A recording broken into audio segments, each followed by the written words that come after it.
تاکہ تم ہدایت پاؤ۔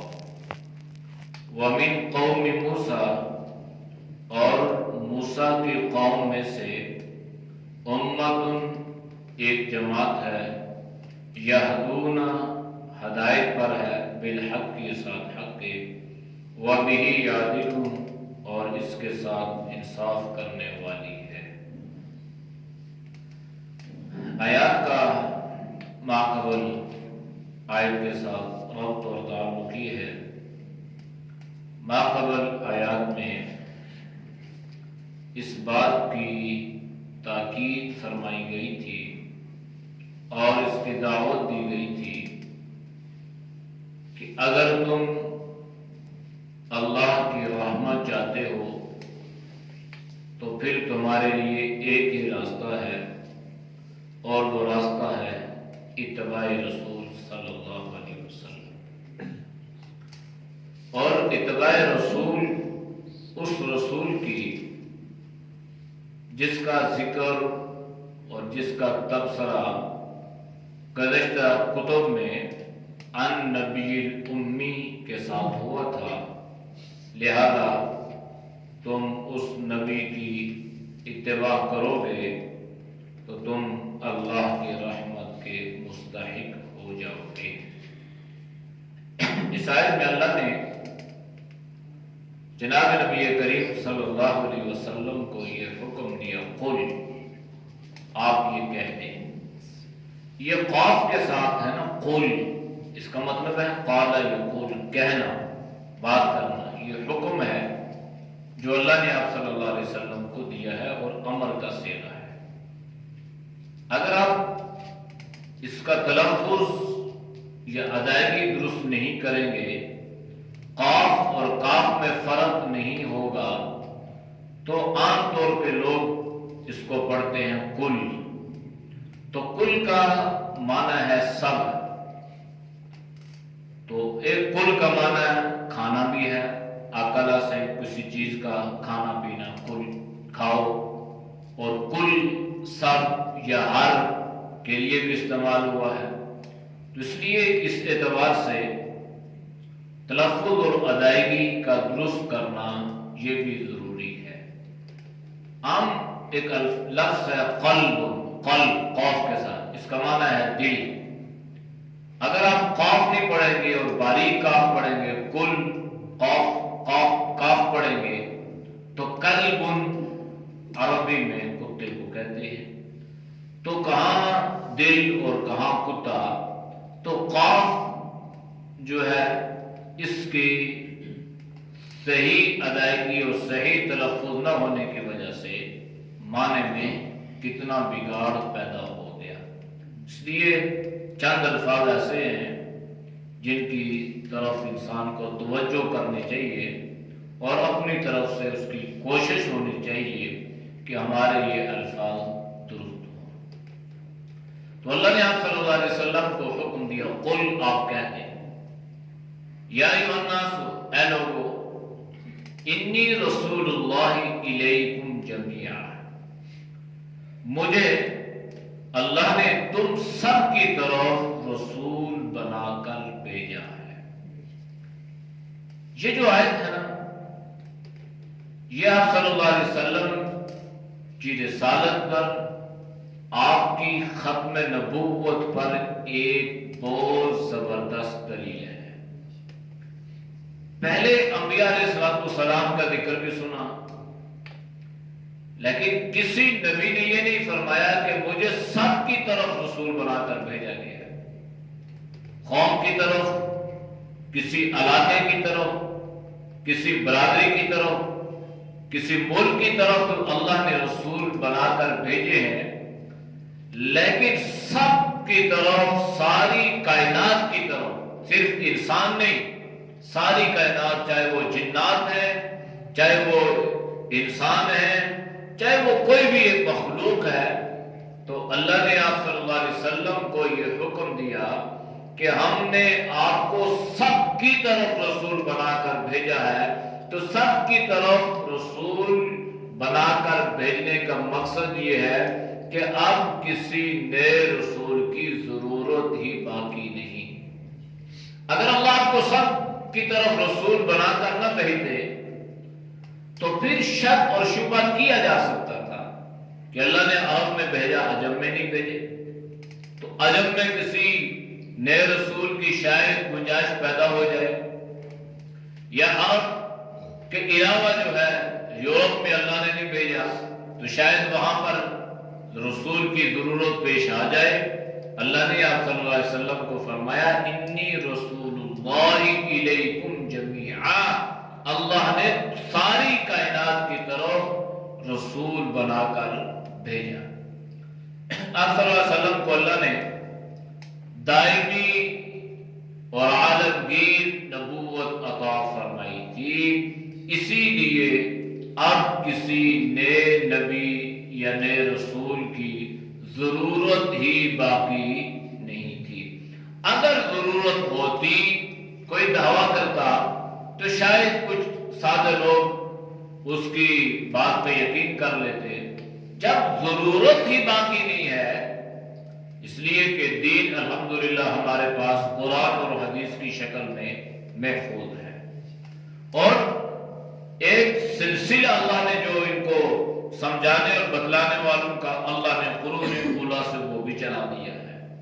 لہذا اگر کوئی آدمی نبوت کا دعویٰ اب تو کیا، وہ جناب نبی کریم صلی اللہ علیہ وسلم کے صحابہ کی موجودگی میں بھی اگر کرتا ہے تو وہ دنیا کا سب سے بڑا کذاب، دجال، منافق اور جھوٹا کہلاتا ہے۔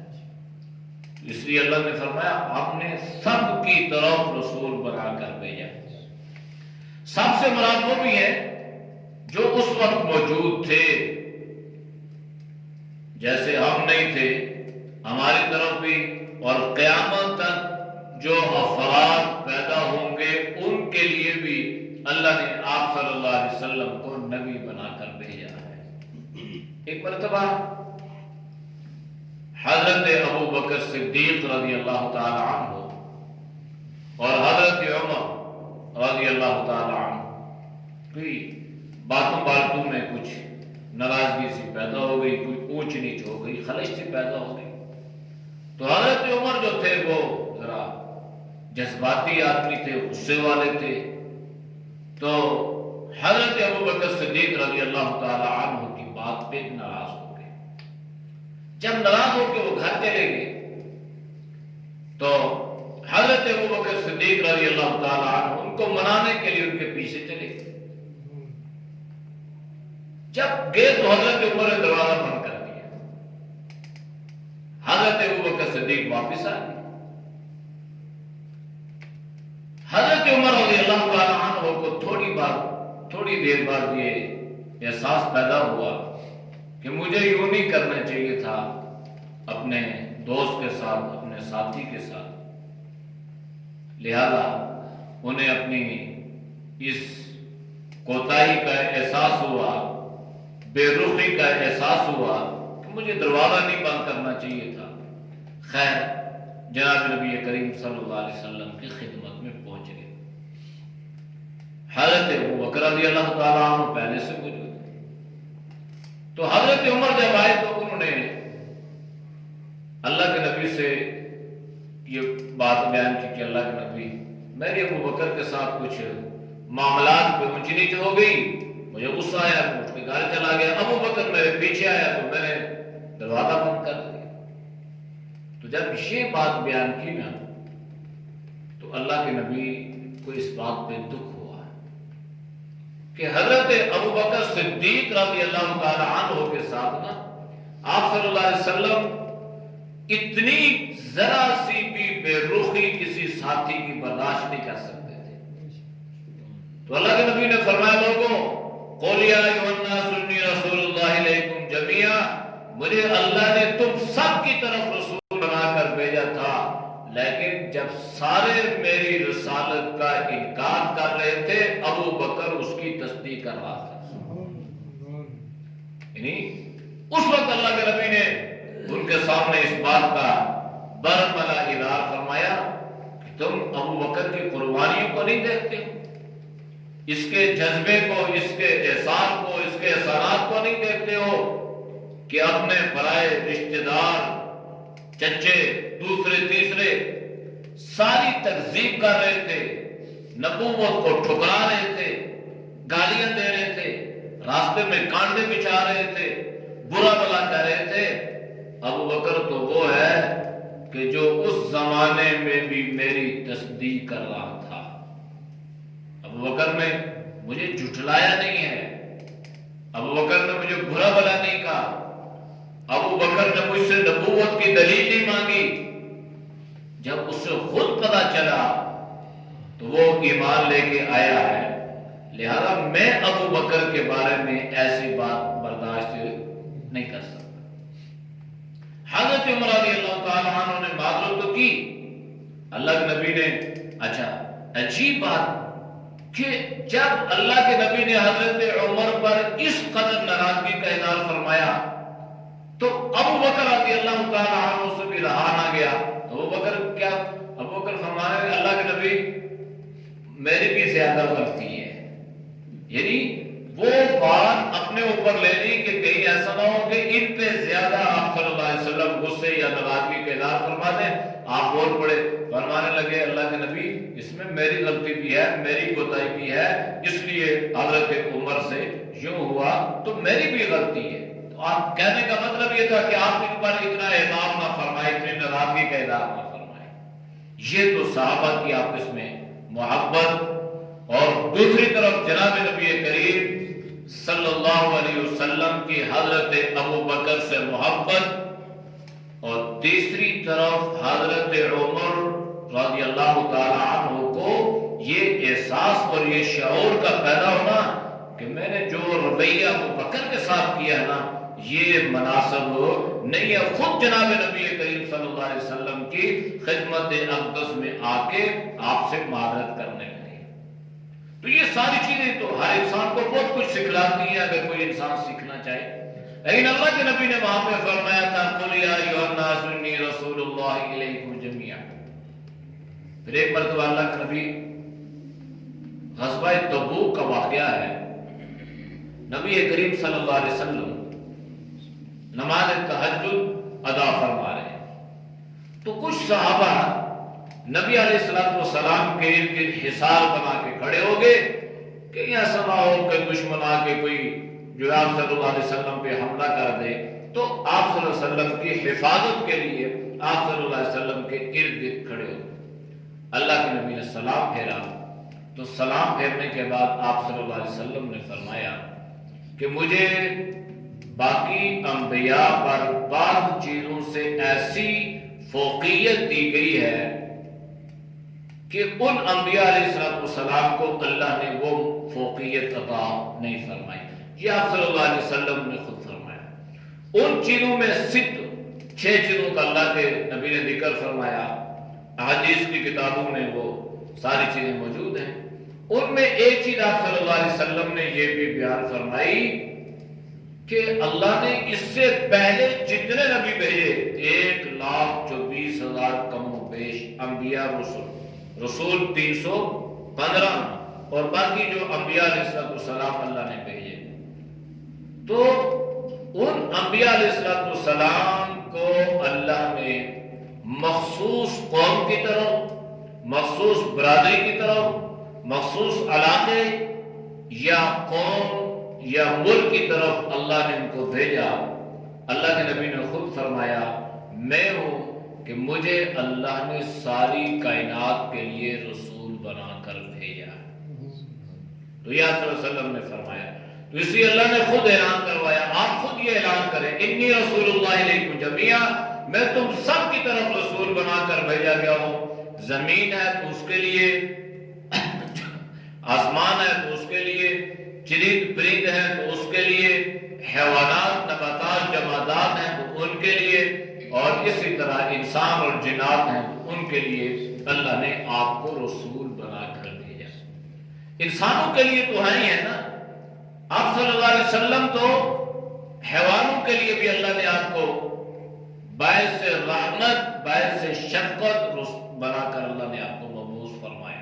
وَمَا أَرْسَلْنَاكَ إِلَّا رَحْمَةً لِلْعَالَمِينَ، کہ ہم نے آپ کو ساری انسانیت کے لیے، سارے عالم کے لیے ہم نے آپ کو رحمت بنا کر بھیجا ہے۔ وہ عالم ارواح ہو تب بھی رحمت ہے، وہ عالم بدن ہو، عالم رحم ہو، ماں کا پیٹ ہو، تب بھی آپ صلی اللہ علیہ وسلم کی ذات اس کے لیے باعث رحمت ہے۔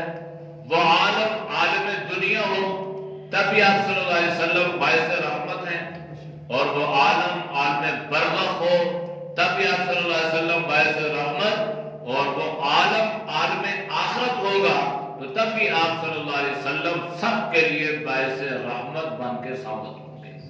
ہر جگہ اللہ نے آپ کو رحمت بنا کے بھیجا، اور سب کے لیے۔ اور آپ نے اکثر یہ چھوٹی موٹی کتابوں میں آپ صلی اللہ علیہ وسلم کے واقعات لکھے ہیں، تو آپ نے پڑھا ہوا کہ ایک اونٹ آپ صلی اللہ علیہ وسلم کے پاس آیا، اور اس نے اپنی گردن جو تھی جناب نبی کریم صلی اللہ علیہ وسلم کے پاؤں مبارک میں پھینک دی، اور اس کی آنکھوں سے آنسو نکلے۔ تو آپ صلی اللہ علیہ وسلم نے فرمایا کہ اس کا مالک کون ہے، اس کو بلاؤ، یہ اپنے مالک کی شکایت کر رہا ہے۔ اس کا مالک جو ہے اس کے اوپر اس کی استطاعت سے زیادہ بوجھ ڈالتا ہے۔ تو پھر آپ صلی اللہ علیہ وسلم نے جانوروں کے حقوق بیان فرمائے، آپ نے ہر چیز کے بارے میں اس کا حق بیان فرمایا، بھائی اس کا بھی حق ہے۔ یہ نہیں ہے کہ تم اس کو کھانا دو اور جتنا مرضی ہے اس سے کام لو، نہیں، اس کی ضروریات پوری کرنے کے ساتھ ساتھ جتنی اللہ نے اس میں استطاعت رکھی ہے، جتنا بوجھ یہ اٹھا سکتا ہے اس سے کم رکھو، اس سے زیادہ مت رکھو۔ تو آپ حیوانات کے لیے بھی اللہ نے آپ کو رسول بنا کر بھیجا۔ تو یہ رسول اللہ علیہ جمیعہ، یہ آپ صلی اللہ علیہ وسلم کی رسالت کی، آپ کے ختم نبوت کی ایک زبردست قسم کی یہ دلیل ہے کہ اللہ نے جب سب کے لیے آپ کو رسول بنا کر بھیج دیا، قیامت تک آنے والے انسانوں کے لیے، قیامت کے بعد تک اللہ نے آپ کو رسول بنا کر بھیجا ہے۔ اگر اللہ آپ کو رسول بنا کر سب کی طرف نہ بھیجتے تو پھر گنجائش بن سکتی تھی، شک اور شبہ کیا جا سکتا تھا، لیکن جب اللہ نے واضح طور پہ یہ اعلان فرما دیا کہ ہم نے سب کے لیے رسول بنا کر بھیجا ہے، تو اب اگر کوئی رسالت یا نبوت کا دعویٰ کرے گا مرزا قادیانی کی طرح، وہ دنیا کا سب سے بڑا کذاب اور دجال آدمی کہلائے گا۔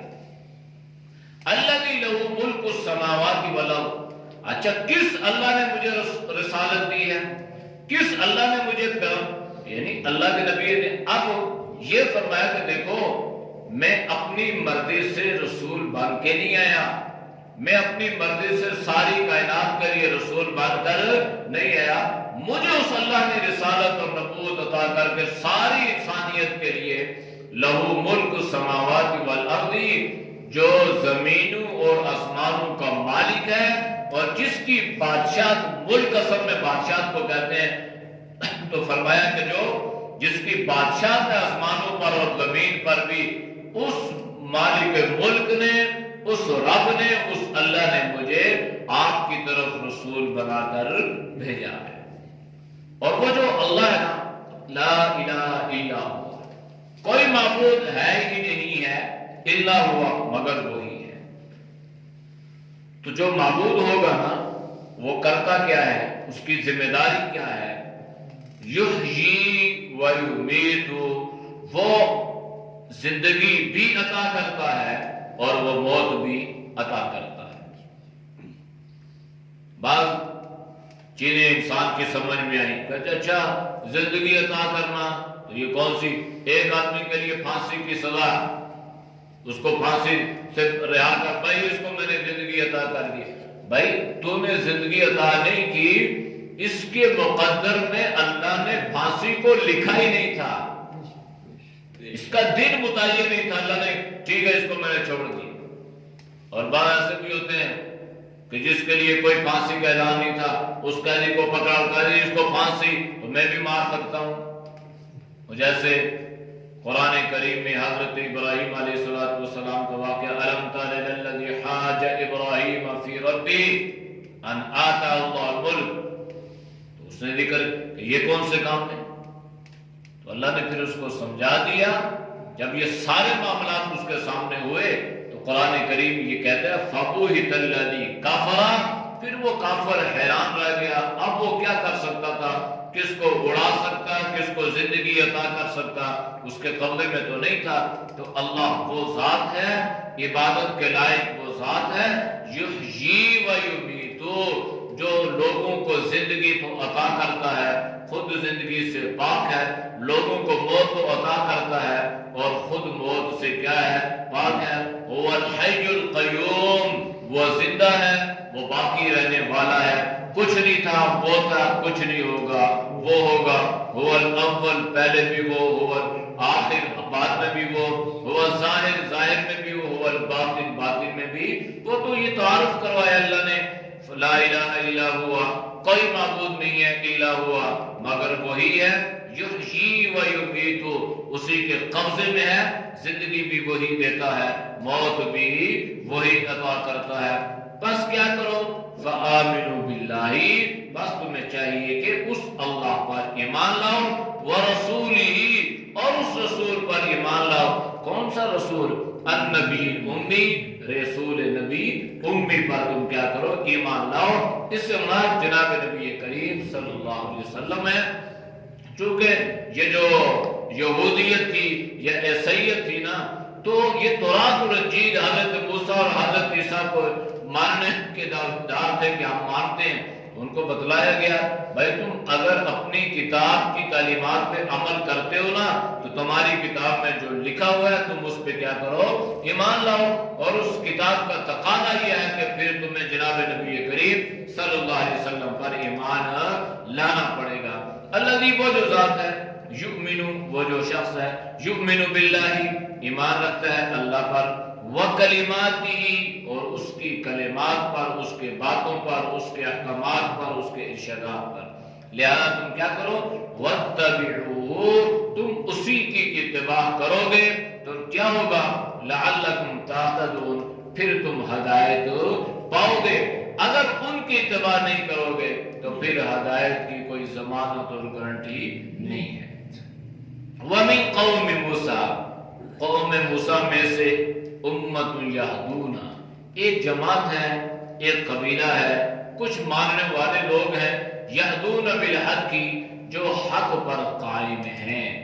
حضرت موسیٰ علیہ السلام کے جو 12 قبائل تھے نا، ان کے بارے میں مفسرین نے لکھا ہے کہ سارے قبائل ایسے نہیں تھے، یہ سارے بنی اسرائیل میں جو کجروی تھی یا ان میں جو چیزیں جو ان کی خصلتیں اللہ نے بیان کی ہیں، ان میں سے بعض لوگ ایسے بھی تھے جو حضرت موسیٰ علیہ السلام پر ایمان رکھتے تھے اور اعمال کو کیا کرتے تھے، وہ حق بات کے ساتھ قائم تھے اور کھڑے تھے، وہ بھی یعدلون، اور ان کے ساتھ انصاف پر قائم تھے۔ تو مفسرین نے اس بارے میں مختلف اقوال جو ہیں لکھے ہیں، اور ان تمام اقوال کا جو خلاصہ ہے وہ یہ ہے کہ حضرت موسیٰ علیہ السلام کے قبائل میں سے کوئی قبیلہ ایسا تھا جس کو اللہ نے یہ سوجھ بوجھ عطا فرمائی تھی کہ وہ ہر زمانے دور میں وہ جو ہے وہ حق پر قائم رہا اور ہدایت پہ وہ قائم رہا، اور انصاف اور عدل کا گویا اس نے دامن کو تھامے رکھا، اور اللہ نے اس کا ذکر قرآن کریم میں بیان فرمایا۔ اعوذ باللہ من الشیطان الرجیم، بسم اللہ الرحمن الرحیم، قل یا ایہا الناس انی رسول اللہ الیکم جمیعا الذی لہ ملک السماوات والأرض لا إله إلا هو يحيي ويميت فآمنوا بالله ورسوله النبي الأمي الذي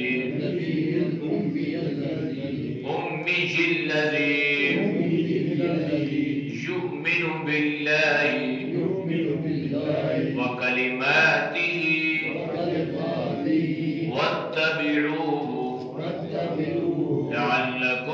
تهتدوا ومن قوم موسى أمة يهدون بالحق وبه يعدلون. صدق الله العظيم. الحمد لله رب العالمين والعاقبة للمتقين والصلاة والسلام على خير خلقه محمد وعلى آله وصحبه أجمعين. یا اللہ ہم سب کے زیرت برکنا ہم کو معاف فرما. یا اللہ ہم سے حفاظت فرما. نیک اعمال کی توفیق نصیب فرما. یا اللہ برے ماں سے، برے خیالات سے، برے راتوں سے، برے صبح سے اللہ تو سب کی حفاظت فرما.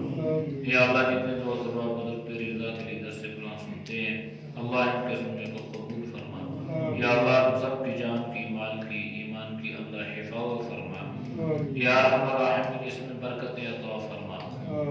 دین دنیا کی بھلائیاں نصیب فرما. جناب نبی کریم صلی اللہ علیہ وسلم کی کامل اتباع نصیب فرما. توحید و سنت پر استقامت عطا فرما.